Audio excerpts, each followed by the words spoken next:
Motivational audio book series के अंतर्गत अगली पुस्तक है the brain that changes itself. Doctor Norman Doidge की पुस्तक the brain that changes itself मस्तिष्क की उस अद्भुत क्षमता पर आधारित है जिसे न्यूरोप्लास्टिसिटी कहा जाता है। पारंपरिक सोच के विपरीत यह सिद्धांत बताता है कि मस्तिष्क स्थिर और अपरिवर्तनीय नहीं होता, बल्कि जीवन भर बदलता और अपने आप को फिर से ढाल सकता है। डॉक्टर डाइच ने इस खोज में वैज्ञानिक, चिकित्सक और रोगियों की कहानियों के माध्यम से समझाया है कि जिन्होंने भी मस्तिष्क की इस परिवर्तनशीलता से चमत्कारिक लाभ उठाए, उनमें बहुत सारे परिवर्तन देखे गए। न्यूरोप्लास्टिसिटी क्या है? न्यूरोप्लास्टिसिटी मस्तिष्क की वह क्षमता है जिसके जरिए मस्तिष्क अपनी संरचना और कार्यशैली को बदल सकता है। इसका मतलब है कि मस्तिष्क नए अनुभवों, सीखने, सोच और अभ्यास के प्रभाव से अपने न्यूरॉन्स को पुनः जोड़ सकता है।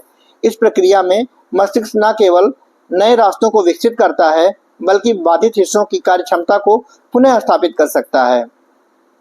पुरानी सोच से नई सोच तक पहले माना जाता था कि मस्तिष्क बचपन के बाद स्थिर हो जाता है और यदि किसी हिस्से को चोट लगी या वह ठीक से काम ना करे तो इलाज मुश्किल था। लेकिन इस पुस्तक में दिए गए उदाहरणों से इस धारणा को पूरी तरह बदल दिया गया।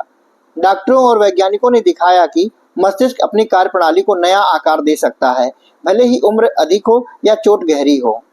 प्रेरक कहानियां। पुस्तक में कई केस स्टडीज हैं, जिनमें शामिल है एक महिला मिशेल, जिसका जन्म समय सिर्फ दायां हेमिस्फीयर था, पर उसने पूरी तरह से भाषा और सोच के कार्य दाहिने हेमिस्फीयर से कर लिए।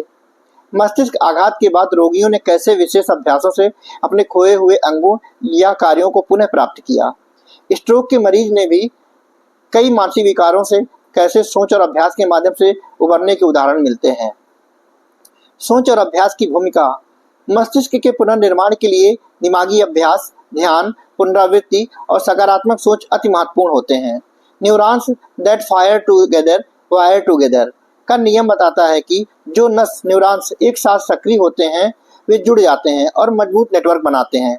इसीलिए बार बार किए गए अभ्यास से मस्तिष्क में अस्थायी परिवर्तन संभव होते हैं।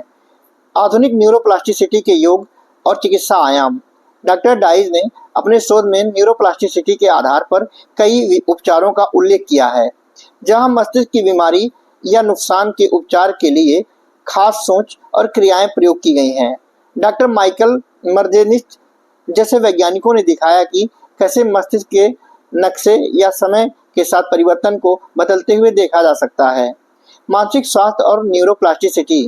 पुस्तक में बताया गया है कि डिप्रेशन, ओसीडी और अन्य मानसिक रोगों में भी मस्तिष्क अपनी वायरिंग बदल सकता है। अभ्यास और मनोचिकित्सा में मस्तिष्क को नए और स्वास्थ्य मार्ग की तरफ से ले जाया जा सकता है, जिससे कई सारे उपचार संभव हैं।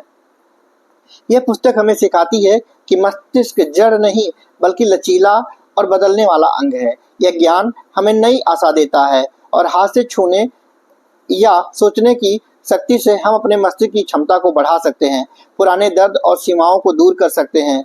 विचार, अनुभव और क्रियाएं मस्तिष्क का कायाकल्प कर सकती हैं। यही न्यूरोप्लास्टिसिटी की शक्ति है, दिमाग को बदलने की क्षमता। ये शक्ति दिखाई जाती है जीवन में नई क्रांति लाने के लिए। जय हिंद।